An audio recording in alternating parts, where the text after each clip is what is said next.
Bonsoir à tous et bienvenue sur Des8 pour un nouveau voyage au bout de la nuit, une nouvelle soirée littéraire. Alors pour ceux qui ne connaissent pas l'émission, tous les soirs ou presque, nous mettons tout en œuvre pour vous faire découvrir des ouvrages de la littérature française ou étrangère. Et également, de temps en temps, nous faisons des petites interviews qui sont, ma foi, très intéressantes.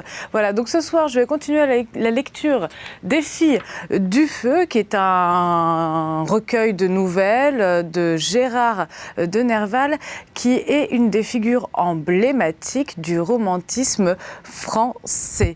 Donc nous allons passer à la lecture. N'hésitez pas à réagir sur les réseaux sociaux, #VBN, laissez vos avis, vos commentaires, vos idées, n'hésitez surtout pas. Et n'hésitez pas également à me laisser des petits poèmes, des petites nouvelles, légères, les nouvelles. Peut-être que si certaines me touchent suffisamment, je les lirai dans Voyage au bout de la nuit. Voilà, donc n'hésitez surtout pas, je vais passer à la lecture.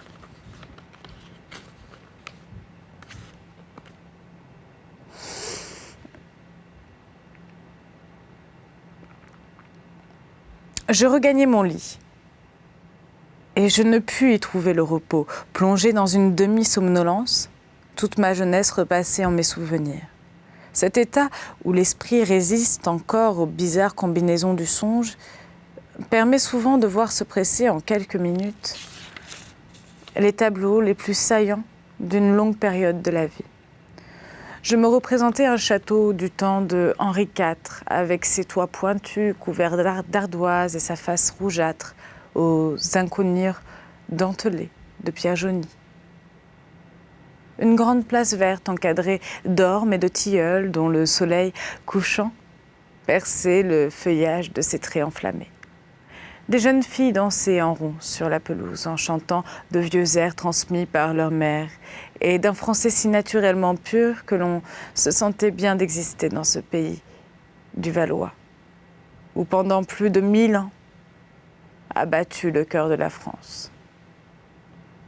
J'étais le seul garçon dans cette ronde, où j'avais amené ma compagne, toute jeune encore, Sylvie, une petite fille du hameau voisin, si vive et si fraîche, avec ses yeux noirs, son profil régulier et sa peau légèrement hâlée. Je n'aimais qu'elle, je ne voyais qu'elle, jusque-là. À peine avais-je remarqué dans la ronde où nous dansions une blonde grande et belle qu'on appelait Adrienne. Tout d'un coup, suivant les règles de la danse, Adrienne se trouva placée seule avec moi au milieu du cercle. Nos tailles étaient pareilles. On nous dit de nous embrasser. Et la danse et le cœur tournaient plus vivement que jamais.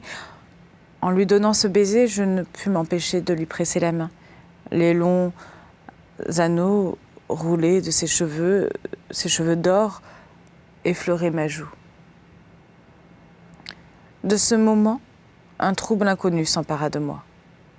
La belle devait chanter pour avoir le droit de rentrer dans la danse. On s'assied autour d'elle, et aussitôt, d'une voix fraîche et pénétrante, légèrement voilée, comme celle des filles de ce pays brumeux, elle chanta une de ces anciennes romances pleines de mélancolie et d'amour qui racontent toujours les malheurs d'une princesse enfermée dans sa tour par la volonté d'un père qui la punit d'avoir aimé.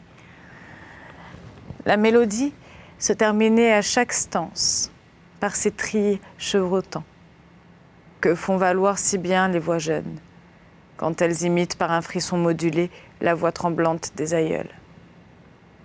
À mesure qu'elle chantait, l'ombre descendait des grands arbres et le clair de lune naissant tombait sur une seule, isolée de notre cercle attentif. Elle se tut et personne n'osa rompre le silence. La pelouse était couverte de faibles vapeurs condensées qui déroulaient leurs blancs flocons sur les pointes des herbes. Nous pensions être en paradis.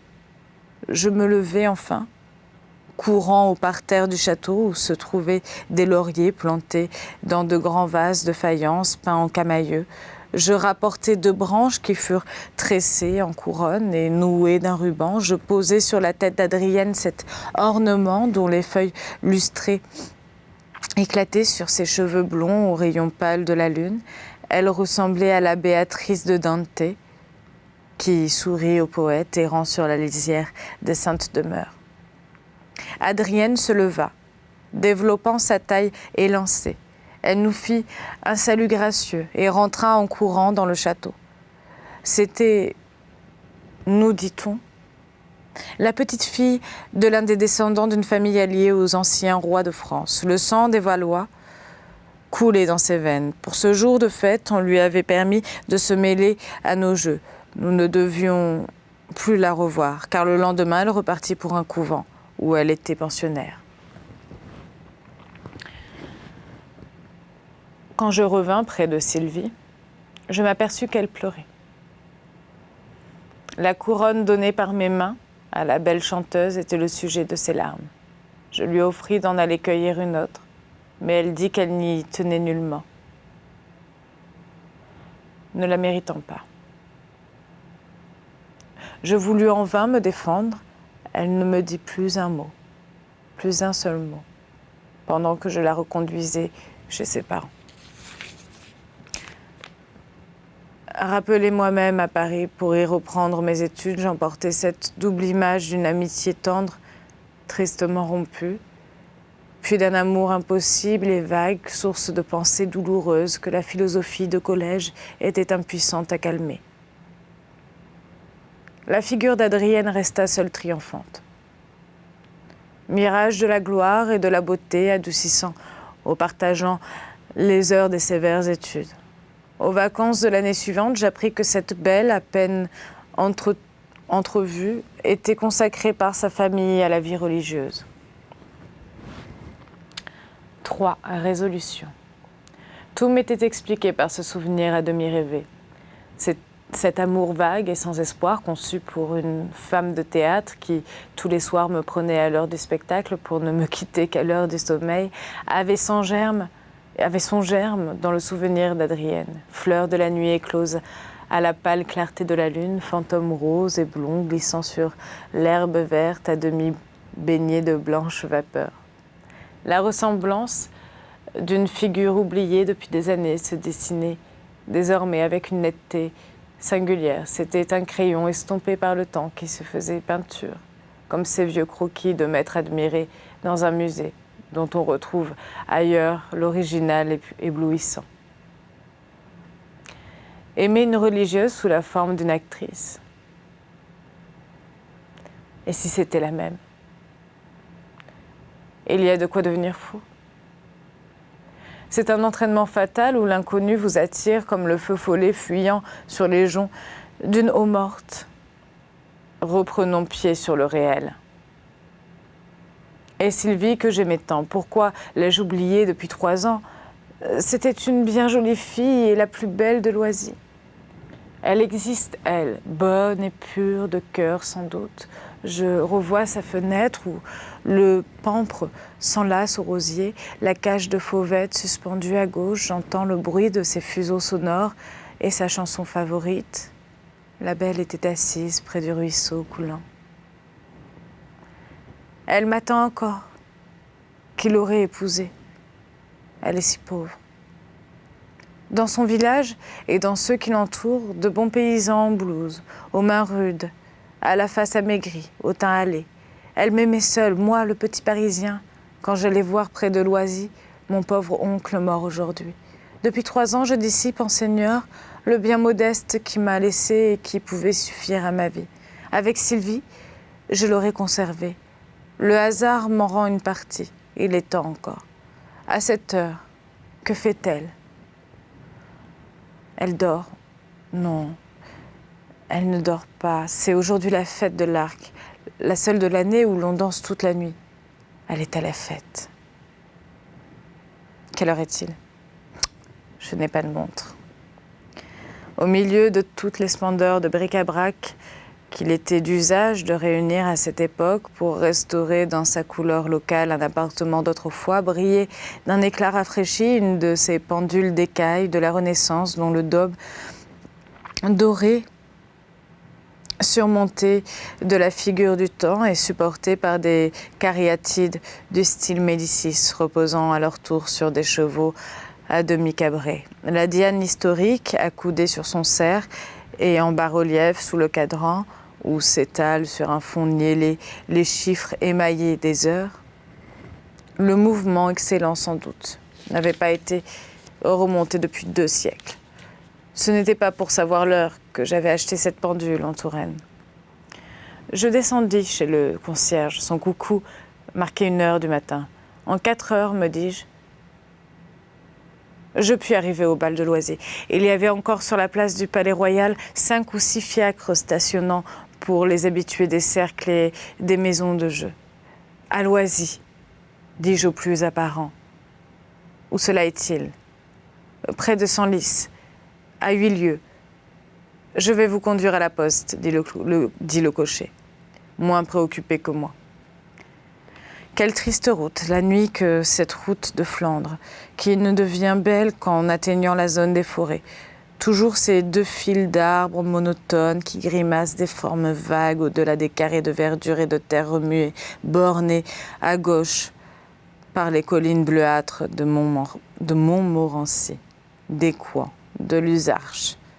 Voici Gonesse, le bourg vulgaire, plein des souvenirs de la Ligue et de la Fronde. Plus loin que Louvres est un chemin bordé de pommiers, dont j'ai vu bien des fois les fleurs éclater dans la nuit comme des étoiles de la terre. C'était le plus court pour gagner les hameaux. Pendant que la voiture monte les côtes, recomposons les souvenirs du temps où j'y venais si souvent. 4. Un voyage à Cythère. Quelques années s'étaient écoulées. L'époque où j'avais rencontré Adrienne devant le château n'était plus déjà qu'un souvenir d'enfance. Je me retrouvais à Loisy au moment de la fête patronale. J'allais de nouveau me joindre aux chevaliers de l'Arc, prenant place dans la compagnie dont j'avais fait partie déjà. Des jeunes gens appartenant aux vieilles familles qui possèdent encore là plusieurs de ces châteaux perdus dans les forêts, qui ont plus souffert du temps que des révolutions avaient organisé la fête. De Chantilly, de Compiègne et de Senlis accouraient de joyeuses cavalcades qui prenaient place dans le cortège rustique des compagnies de l'Arc. Après la longue promenade à travers les villages et les bourgs, après la messe à l'église, les luttes d'adresse et la distribution des prix des vainqueurs avaient été conviés à un repas qui se donnait dans une île ombragée de peupliers et de tilleuls au milieu de l'un des étangs alimentés par la Nonette et la Tève. Des barques pavoisées nous conduisirent à l'île, dont le choix avait été déterminé par l'existence d'un temple ovale à colonnes qui devait servir de salle pour le festin. Là, comme à Ermenonville, le pays est semé de ces édifices légers de la fin du XVIIIe siècle où des millionnaires philosophes se sont inspirés dans leurs plans du goût dominant d'alors. Je crois bien que ce temple avait dû être primitivement dédié à Uranie. 3 colonnes avaient succombé emportant dans leur chute une partie de l'architrave. Mais on avait déblayé l'intérieur de la salle, suspendu des guirlandes entre les colonnes. On avait rajeuni cette ruine moderne qui appartenait au paganisme de Bouffé ou de Chaulieu, plutôt qu'à celui d'Horace. La traversée du lac avait été imaginée peut-être pour rappeler le voyage à Cythère de Watteau. Nos costumes modernes dérangeaient seuls l'illusion. L'immense bouquet de la fête, enlevé du char qui le portait, avait été placé sur une grande barque. Le cortège des jeunes filles vêtues de blanc qui l'accompagnent selon l'usage avait pris place sur les bancs. Et cette gracieuse théorie renouvelée des jours antiques se reflétait dans les eaux calmes de l'étang qui la séparait du bord de l'île, si vermeille, au rayon du soir avec ses alliés d'épines, sa colonnade et ses clairs feuillages. Toutes les barques abordèrent en peu de temps. La corbeille portée en cérémonie occupa le centre de la table et chacun prit place, les plus favorisés auprès des jeunes filles. Il suffisait pour cela d'être connus de leurs parents. Ce fut la cause qui fit que je me retrouvai près de Sylvie. Son frère m'avait déjà rejoint dans la fête. Il me fit la guerre de n'avoir pas depuis longtemps rendu visite à sa fille. Je m'excusai sur mes études, qui me retenaient à Paris, et l'assurai que j'étais venue dans cette intention. Non. C'est moi qui l'ai oublié, dit Sylvie. Nous sommes des gens de village. Et Paris est si au-dessus. Je voulus l'embrasser pour lui fermer la bouche, mais elle me boudait encore, et il fallut que son frère intervînt pour qu'elle m'offrît sa joue d'un air indifférent.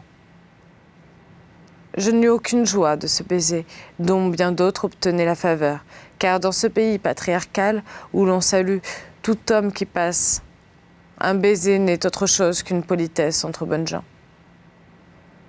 Une surprise avait été arrangée par les ordonnateurs de la soirée. À la fin du repas, on vit s'envoler du fond de la vaste corbeille un cygne sauvage, jusque-là captif sous les fleurs, qui, de ses fortes ailes, soulevant des lacis de guirlandes et de couronnes, finit par les disperser de tous côtés. Pendant qu'il s'élançait joyeux vers les dernières lueurs du soleil, nous rattrapions au hasard les couronnes, dont chacun parait aussitôt le front de sa voisine.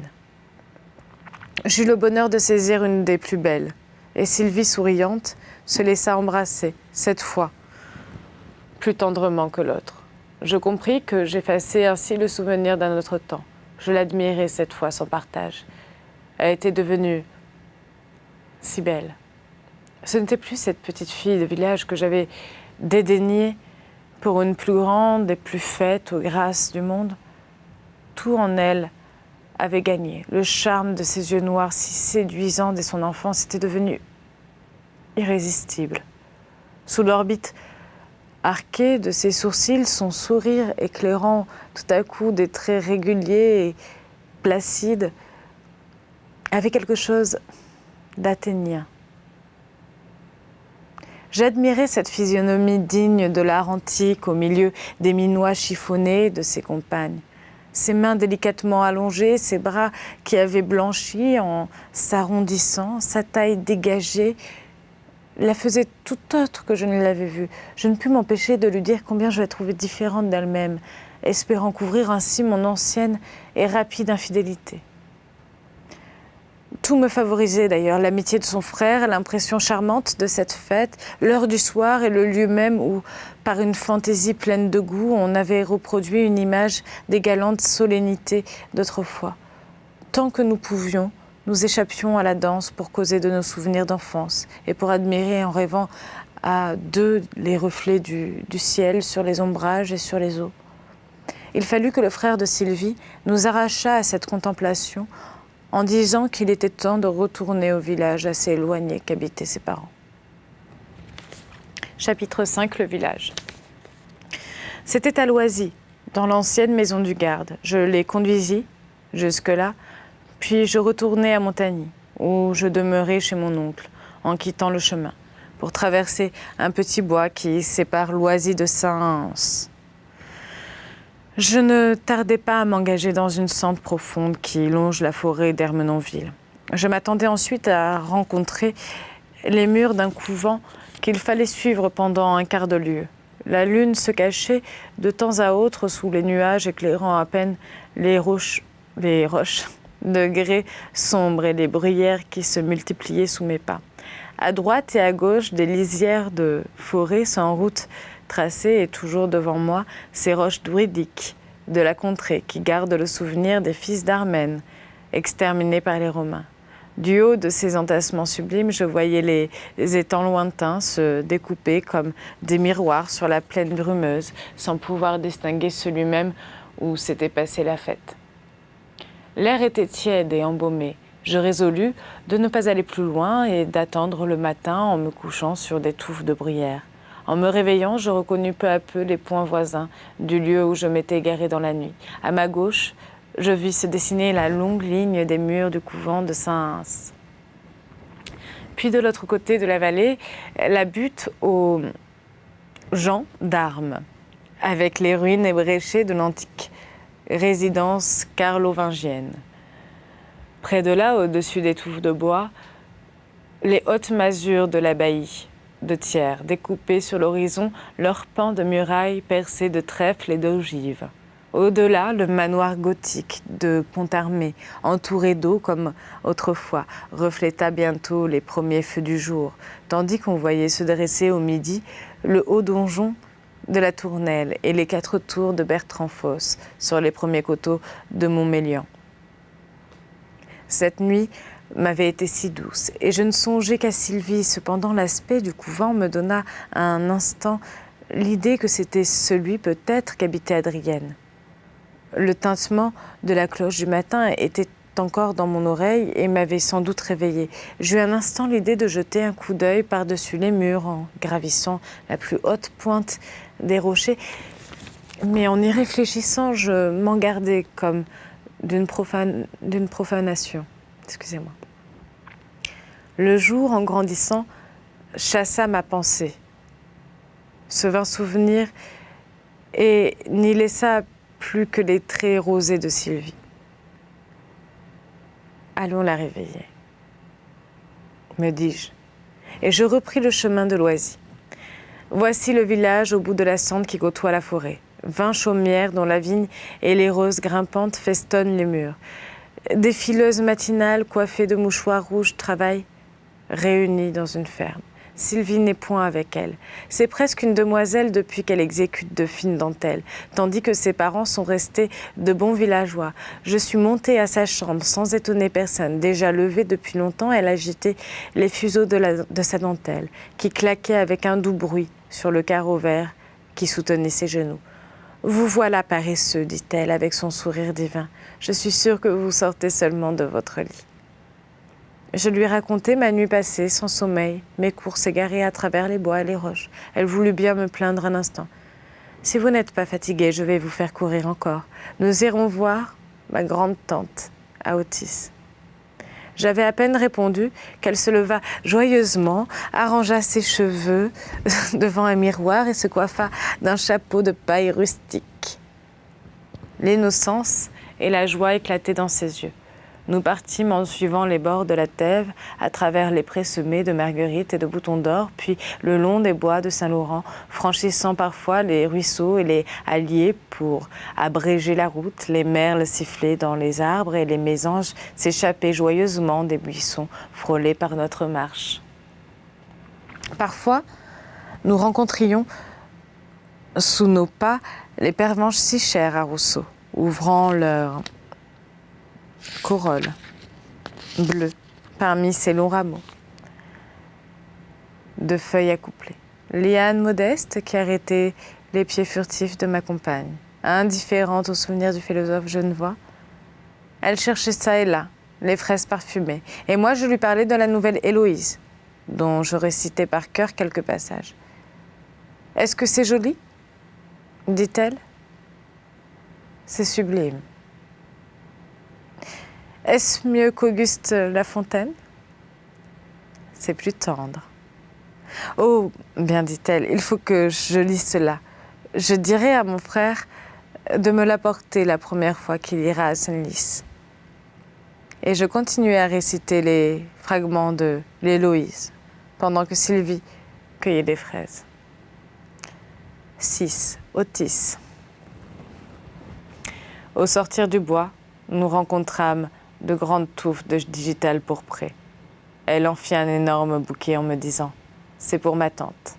Elle sera si heureuse d'avoir ces belles fleurs dans sa chambre. » Voilà, c'est ainsi que se termine donc ma partie de lecture de ce roman. J'espère que vous avez passé un agréable moment et je vous souhaite une très très bonne soirée en vous disant à tout bientôt. Tout bientôt.